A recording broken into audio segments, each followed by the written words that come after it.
get started. Councilman Schwartz, for everybody to stand for the prayer, and then we'll do the Pledge of Allegiance.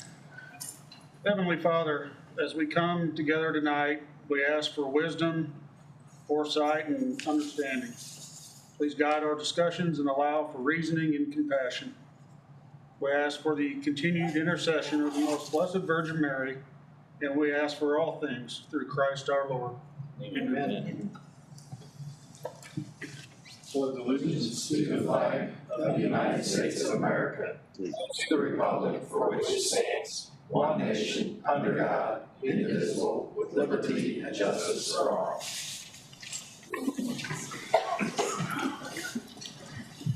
Great, thank you. We appreciate everybody who's here. We will go ahead and call the meeting to order and do a roll call. Allers. Present. Deacon. Here. Kinsley. Present. Lester. Here. Mealy. Present. Schwartz. Here. Spencer. Here. Spicer. Present. Wiseman. Present. Wright. Here. And Ford. All right. Item 3, adoption of the agenda. You have the amended agenda in front of you. So moved. Second. All in favor, say aye. Aye. Any opposed? Aye. Have any miscellaneous agenda items? No public hearings. Item 6, appointments by the mayor. We have 2 appointments. First one, appointing Councilmember Aaron Mealy to the Historic Preservation Code Revision Committee. So moved. Second.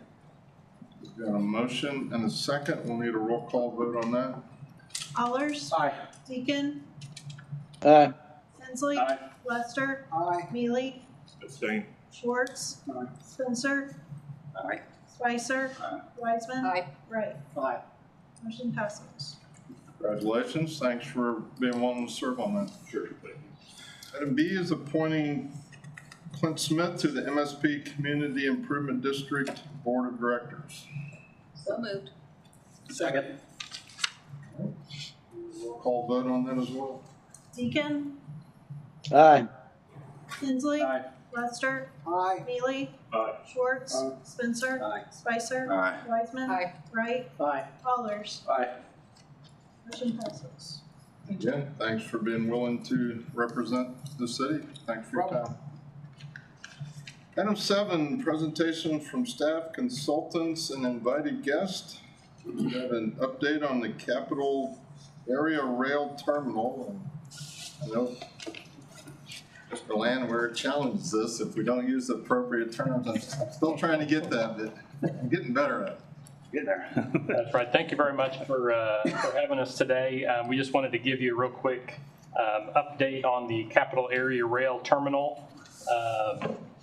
This project was initially started with a brainstorming session with a local industry back in November of 2021.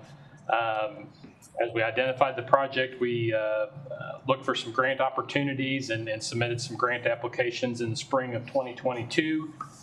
We were notified that we were awarded those grants in the summer of 22, which moved us into the design phase, which culminated with going out to bid for the construction contract in April of this year. And after that, the contractor, Don Schneider's Excavation, was awarded the contract, and they began construction in May of this year.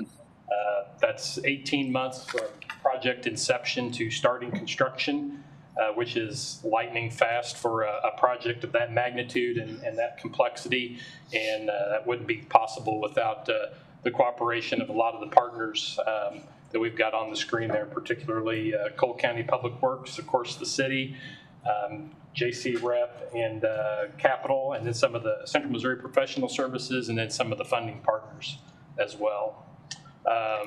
We've started doing some of the branding to your point of using the cart. So you'll notice in some of the slides here, we've got a new logo that we're going to be starting to utilize. Again, I just wanted to give you a quick update on the construction. Again, construction started in May of 2001. This is an aerial view of the Algoa Quarry area. So if you can imagine being over North Shamrock Road looking to the east, Scholastic. This is going to work. Scholastic is over here on the right-hand side of the page. Alpla and Morse Packaging are in the back, and then you can kind of see Searcher Road running along there. So you can see some of the excavation has started to be completed. This photo was from July of this year, and you can see some of the excavation just getting into the old quarry location. The Capital Area Rail Terminal will be located on the south side of the site, or the right-hand side of this photo, and then Capital Oil Terminal will be located on the left side of the photo here. Jumping ahead a couple of months, this was in September of this year. As you can see, the grading is continuing to progress. The rail extension grading is pretty well complete, and they've gone through the quarry wall, and we started working on their excavation again on the left-hand side of the drawing there.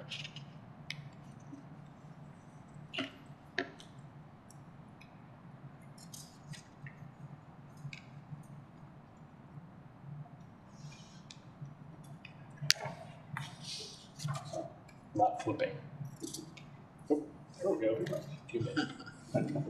And here is the most recent aerial photography we've got. This is from last week. The grading is pretty well completed. Capital's still got just a little bit of cleanup work to do on their part on the left-hand side of the page.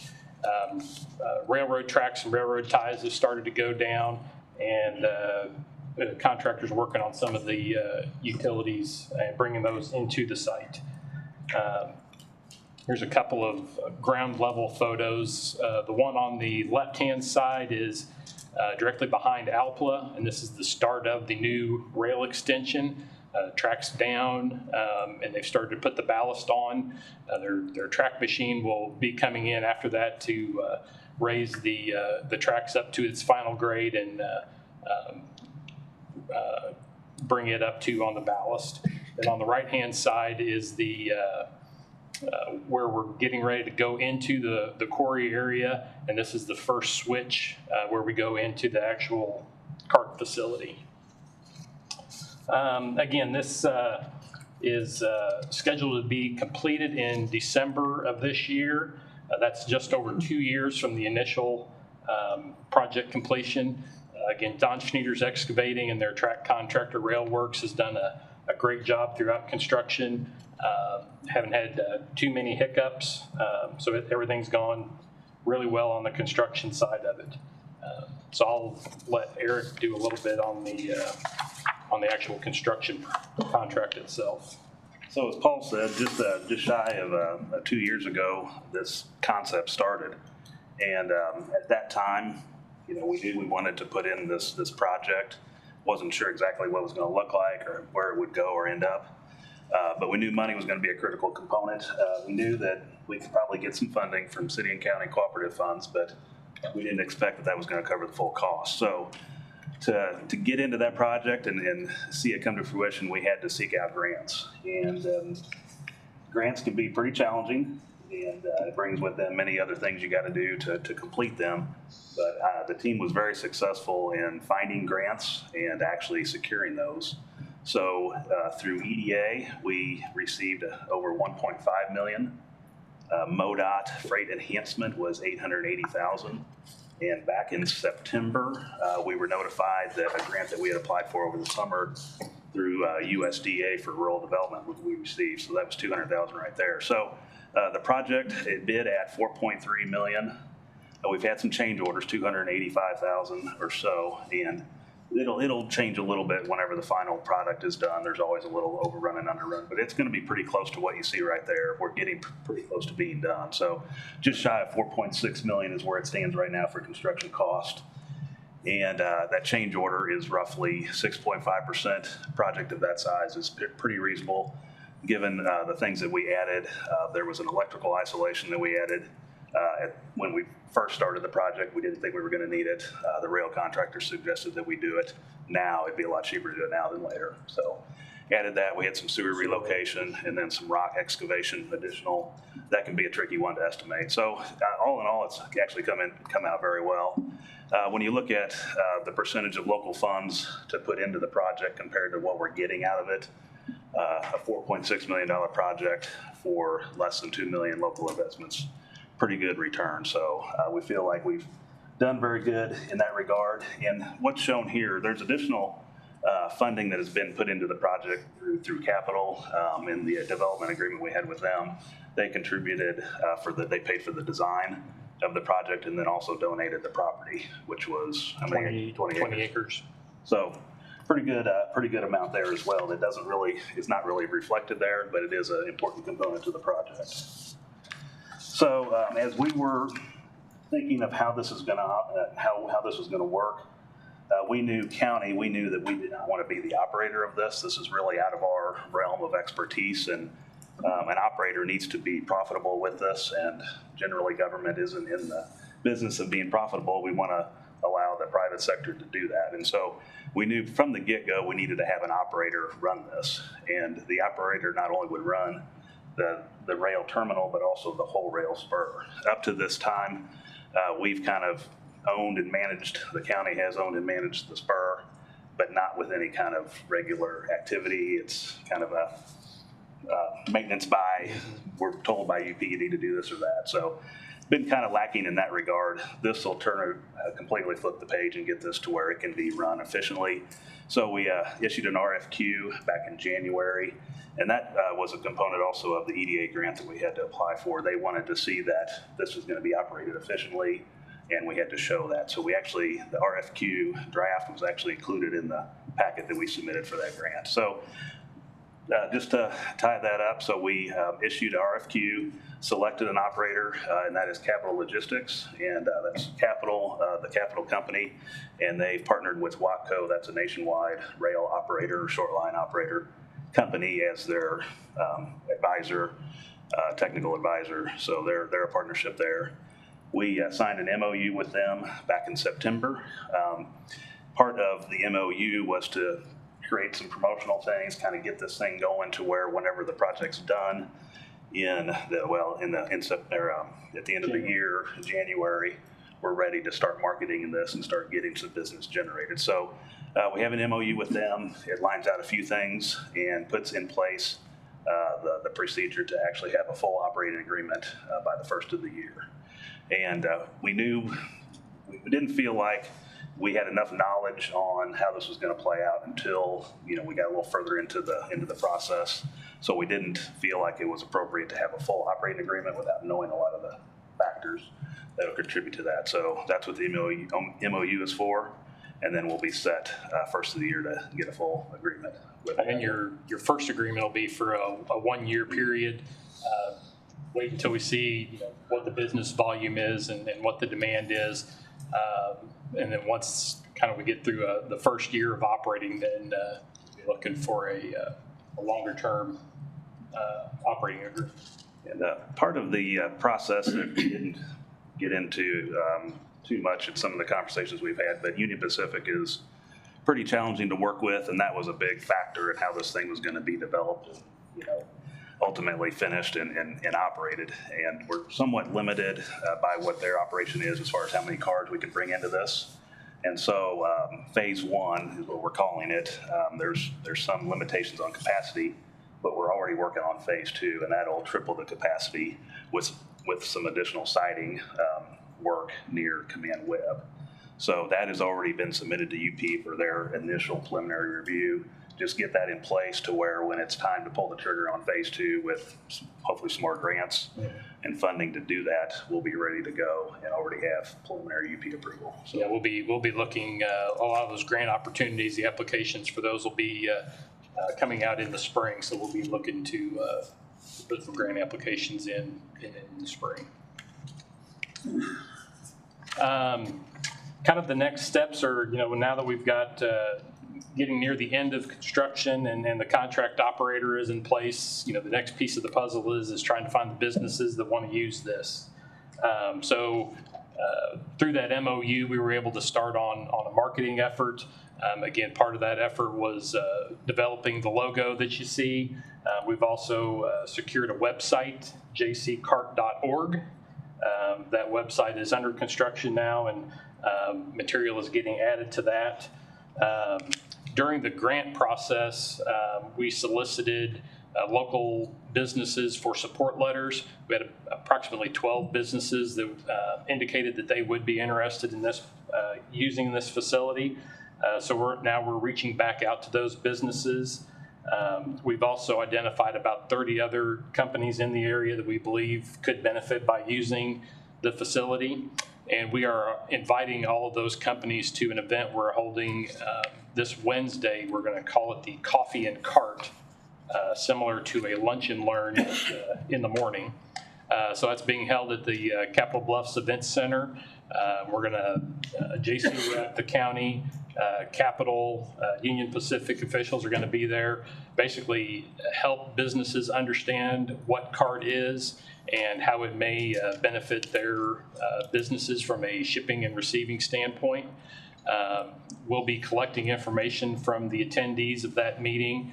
The logistics business is a very user-specific industry, so we really need to look and gather some information from those companies and go through and meet each one of them on a one-on-one basis, figure out what it is they're getting or shipping, where it's coming from, where it's going to, what their volumes are, and then kind of work through a use case on looking at what their shipping costs are now, what their time frames are now, and then what we can be able to provide from rail.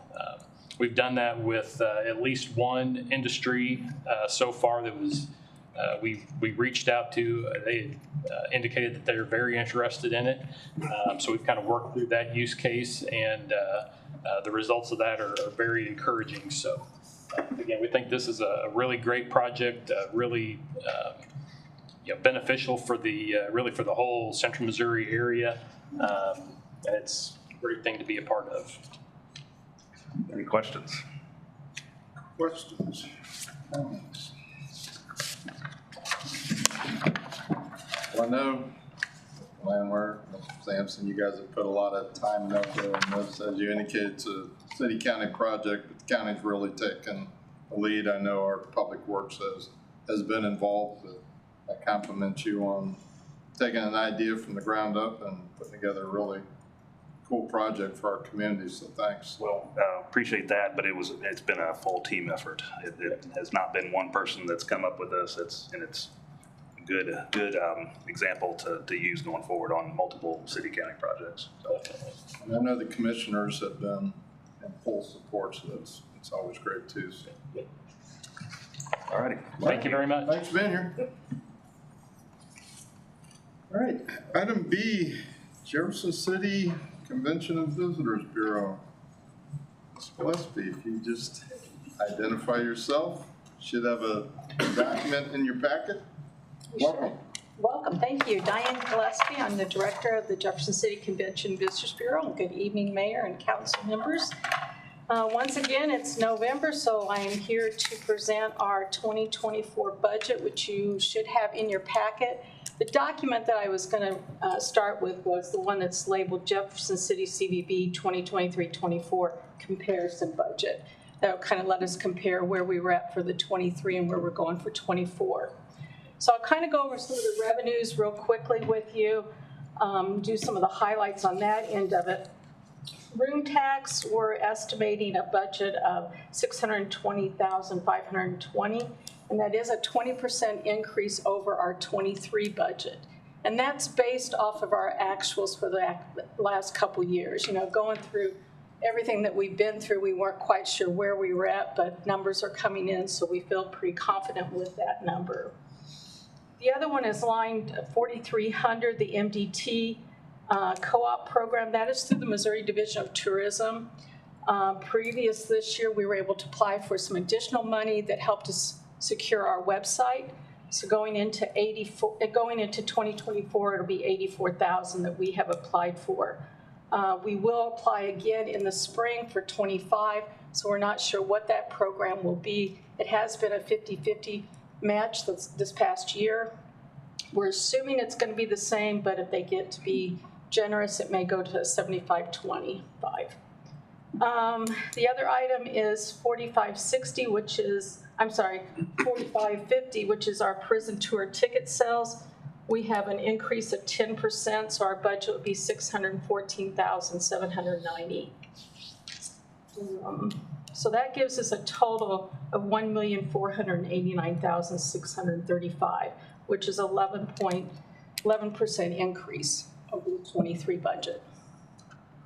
Any questions on revenues? So I'll hit some of the marketing expenses. For our administrative payroll expenses, I do have Carol Burkhead with Burkhead & Associates with us. She handles our accounting for us. So if you have any really detailed questions, I will probably hand you off to her. So our payroll expenses are standing at 3.62% of our budget. Administrative and general expenses are at 14.47% increase.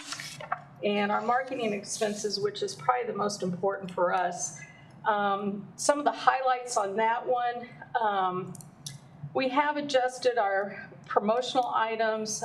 We've got an increase of 8.33%. That's based on our MSP promotional items, and we're also looking at adding some Jefferson City items to our mix. Travel expenses, I did lower that just a small amount for this coming year. Nothing major on that end of it. I will say, down here on our marketing memberships, we have in the past been a member of the Missouri Show Me Sports Group, which is made up of several CVBs around the state, and we go out to a couple travel shows. We decided to pull back from that group, and with the JC Parks and with Lincoln and with the new soccer fields, we got a lot of new events that are going to be coming into our community. So we feel like we would like to be sponsors and supporters of those events and work with them on marketing and some sponsorships. So we're going to kind of reallocate our dollars this coming year. So our total expenses on the marketing is 9.75% of our budget, which I don't think that's right.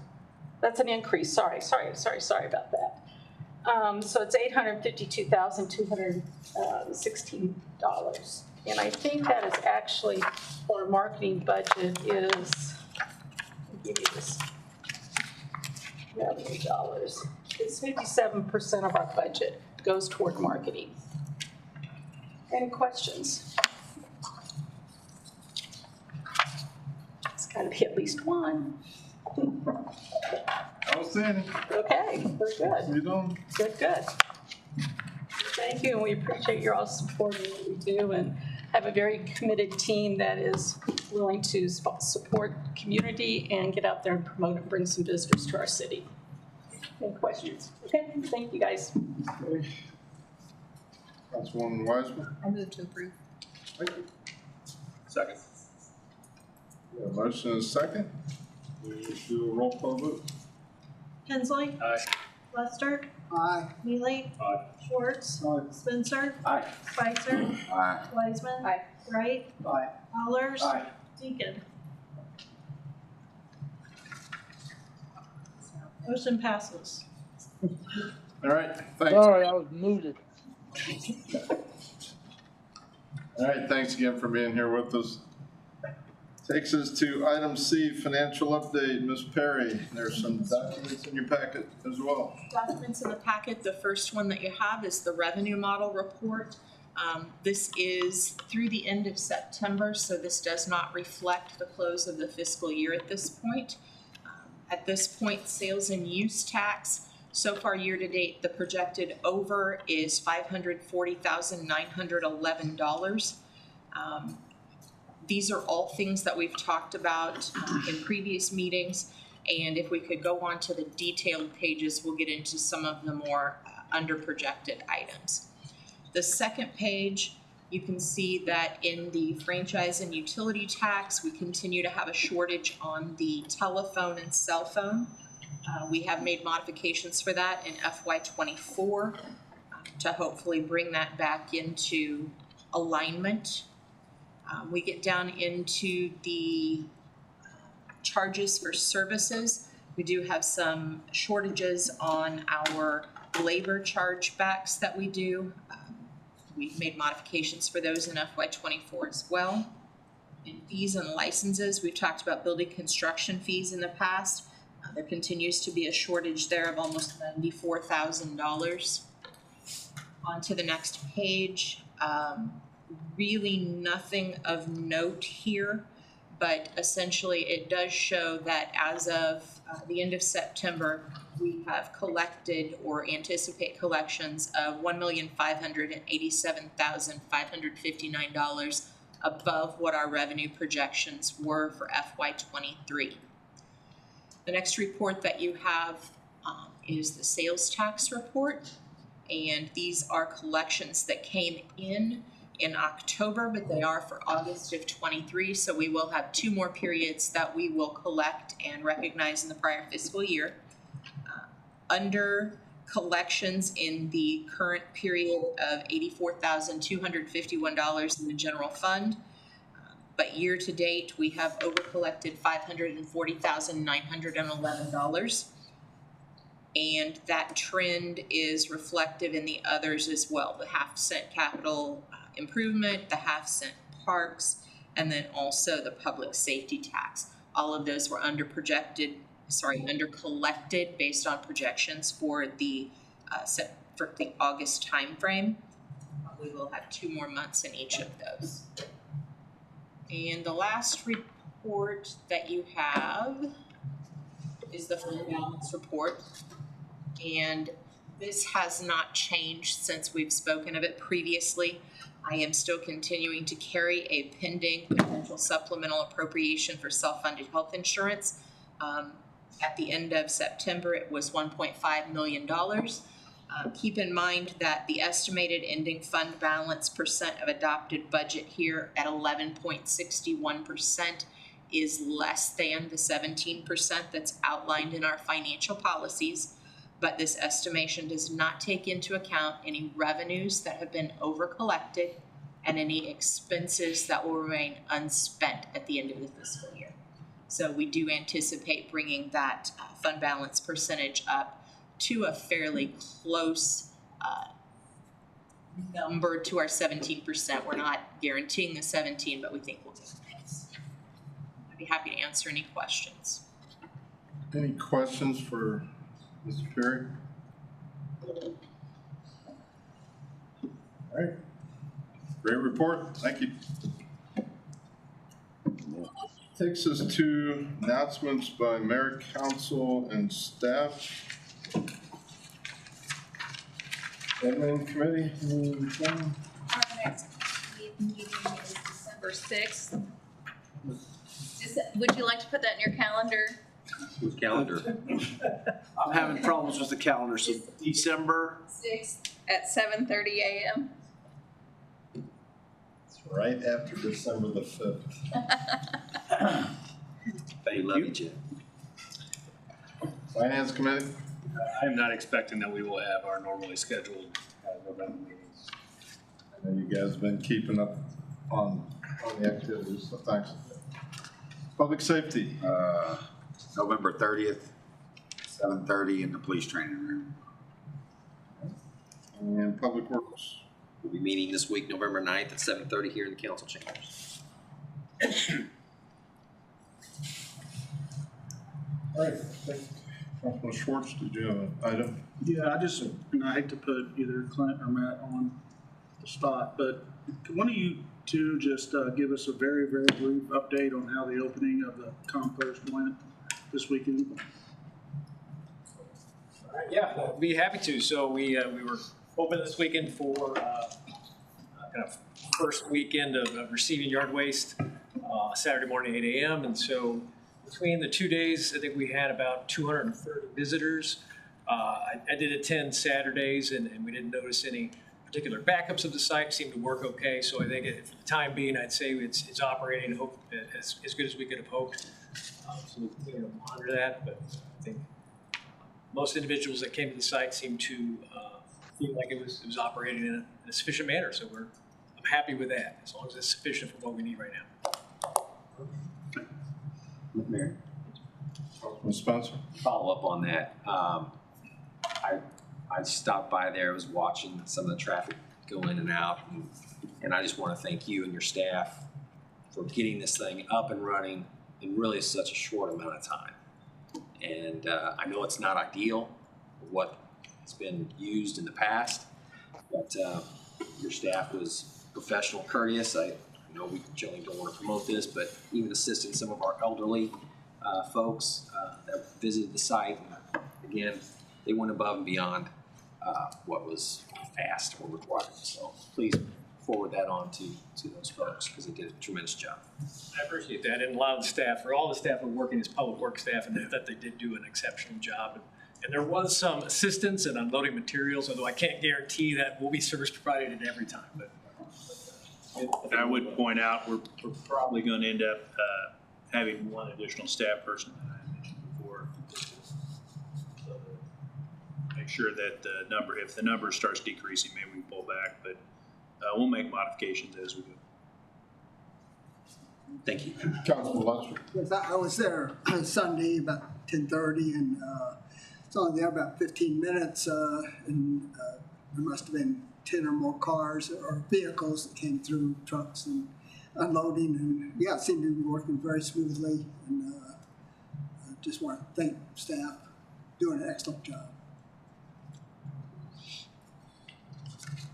Great. The only thing I was going to comment on is I look around the room, I see some Jays fans, I see some Crusaders fans, I see some Cavalier fans. We've got some pretty exciting high school football in Jefferson City. So, Blair Oaks here. Blair Oaks. We don't live in a village. We'll even compliment our fans from Blair Oaks. They're playing good football. Anyways, our city teams are doing very good. I know two of them are playing here in town Friday night. The Jays are traveling Pleasant Hill, I think. Where? Pleasant Hill. Pleasant Hill. So compliments to the teams. We've got a place kicker, and I know one of our police detectives, a quarterback at Helias, and got a fan here, a coach, and a Place kicker is not playing soccer this week, or? Soccer's over. Oh, sorry. So he can concentrate on those 40-yarders. Anyways, they do our city proud. It's exciting to watch rivalries. It'll be a good game here in town. I plan on being there Friday night. I wish the Jays luck as they travel. Obviously, big exciting. Councilman Allers. I just want to give a big shout out to my alumni, Blair Oaks Lady Falcons, winning the 3A volleyball championship. And just congratulate all the local teams. I love it when all our local teams do very well here. So congratulations to all of them. Yeah, I saw Superintendent McGraw over the weekend. I know some of the other teams have had at both, I guess both high schools, maybe all three high schools, have had success in other sports. So it's not just the football program, but that seems to be dominant on the front page of the sports page. But good luck to all the teams, and thanks for what you do to promote our city as in the sportsmanship and the class that our teams operate in. It's a good reflection on our community. So item B is the High Street Viaduct. I think Marash, you were going to just briefly update on that? Certainly. Tomorrow night we'll be having an open house style meeting here in the council chambers, 4 to 6, concerning options for the High Street Viaduct replacement. We have about 5 options to look at, and what we're trying to do is just get a little feedback from the community.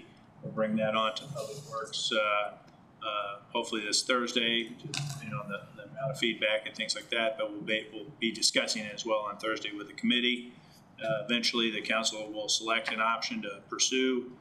We'll bring that design a little more forward, and that way we'll be eligible to or able to better apply maybe for some grants, things like that. Any feedback is well appreciated. Okay, thanks. Item 9, presentations from the gallery. I don't think we have any. Go to item 10, consent agendas in front of you. Move Move to approve. Second. Motion to approve and a second. All in favor? Say aye. Aye. Any opposed? All right, item 11, bills introduced 2023-050. An ordinance of the City of Jefferson, Missouri establishing election dates in the City of Jefferson, Missouri for the 2024 general municipal election. Mr. Walden? Thank you. So this bill would establish the candidate filing dates and the election date for the April 2nd, 2024 general municipal election. As of right now, there will be 4 matters that the city will put up, or sorry, 5 matters that the city will put up, 1 council member from each ward, as we do every year. Declarations of candidacy and candidate endorsement forms can be filed with the city clerk between Tuesday, December 5th and Tuesday, December 26th. I'll be happy to answer any questions. All right, seeing none. Item B, 2023-051. An ordinance of the City of Jefferson, Missouri authorizing the mayor and city clerk to execute a $628,314.35 land lease agreement with Fisher Grain Farms for city-owned property. Rush. Thank you, Mayor. As the clerk indicated, this agreement would be to lease property that is controlled by the airport and wastewater divisions. The airport has considerable property around runway protection zones, and then wastewater utilizes property to put biosolids on, or fertilizer, if you will. The contract amount, that would be the 5-year total.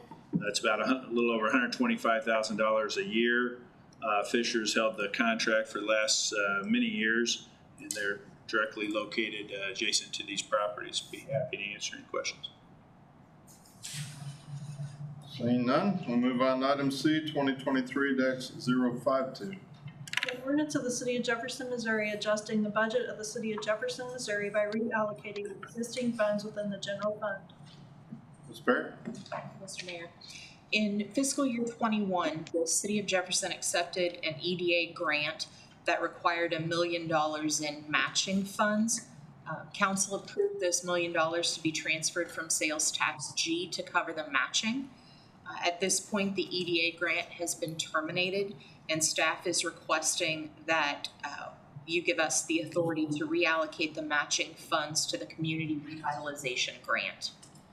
There would be no impact on budget. It's included in the budget now. It's just a reallocation of funds. I'd be happy to answer any questions. Questions? All right, seeing none, go to item D, 2023-053. An ordinance of the City of Jefferson, Missouri amending the fiscal year 2023-2024 budget of the City of Jefferson, Missouri by appropriating additional funds within the parking fund. Rush. Thank you. Clerk indicated supplemental appropriation from the parking fund. It'd be utilized to finalize the purchase of 201 Monroe Street, which is the Tribune building currently.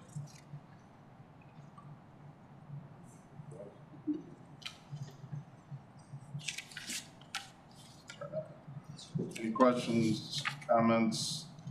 We're on track for closing on time. Do we need to look at a suspension of the rules?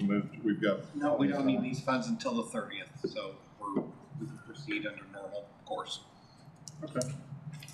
Thank you. Takes us to item E, 2023-054.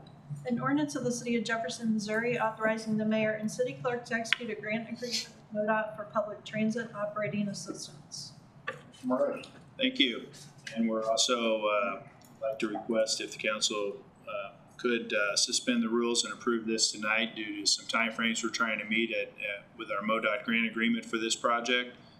This would be a grant to purchase 2 handicap accessible paratransit vehicles. One's a high roof paratransit type bus, similar to what you would see Amazon driving about, and the other one's a minivan with a lower floor.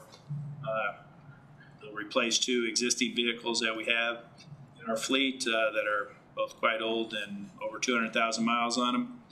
We've been working with MoDOT on this since 2019. It's been delayed a considerable amount of time, just obviously due to COVID, and supply issues. These are different than originally discussed back in 2019.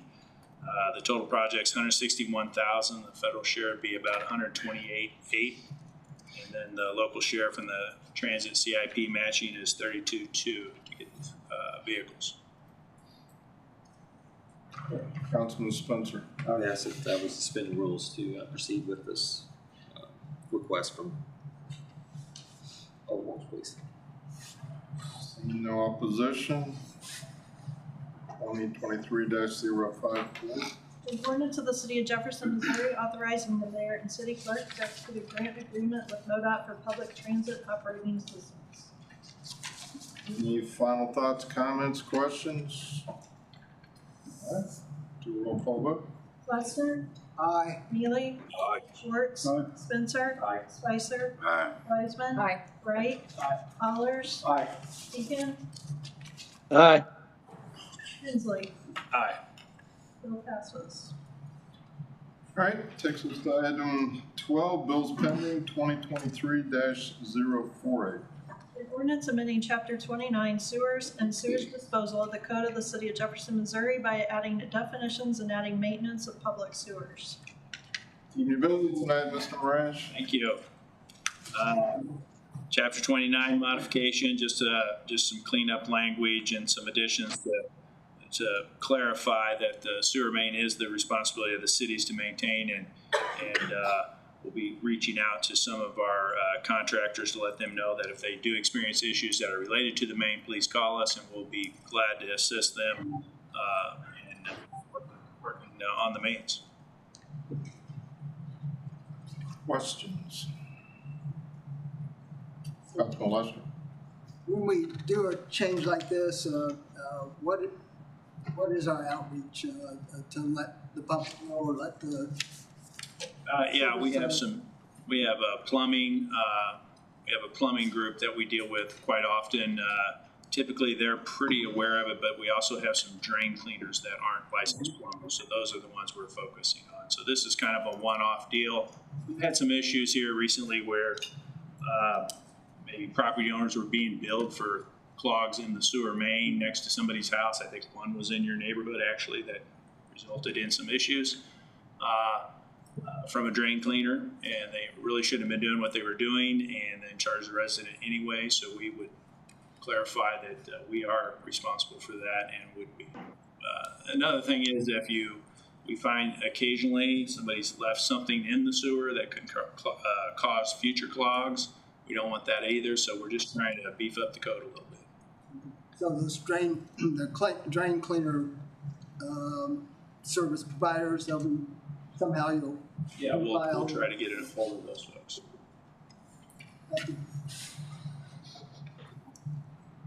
All right, seeing no other comments, roll call please. Mealy? Aye. Schwartz? Aye. Spencer? Aye. Spicer? Aye. Wiseman? Aye. Wright? Aye. Allers? Aye. Deacon? Aye. Hensley? Aye. Lester? Aye. Bill passes. All right, item 13, informal calendar 2023-045. I will bring this to the full council vote November 20th meeting. The intention is to leave it on the informal, one more meeting. One more meeting until the November 20th. All right. Item 14, resolutions. Resolution 2023-30. A resolution authorizing the Jefferson City Fire Department to enter into a grant consulting agreement with Firehouse Grants LLC. I think I have the wrong title. Yeah. A resolution establishing pay ranges for the 2023-2024 fiscal year. Okay, Ms. Strip? Thank you. So this amends the pay ranges for those positions which are not covered by a union contract by 2%. So essentially what this does with the 3% pay increases that were established in the FY24 budget, this will move the employees and the pay ranges by 2% and then move the employees an additional 1% through the pay ranges. The listing that is included, it does include all positions, so the list includes the positions covered by the fire contract, but the amounts that are listed in there are concurrent with the contracts. discuss it. I'm happy to answer any questions. Any questions?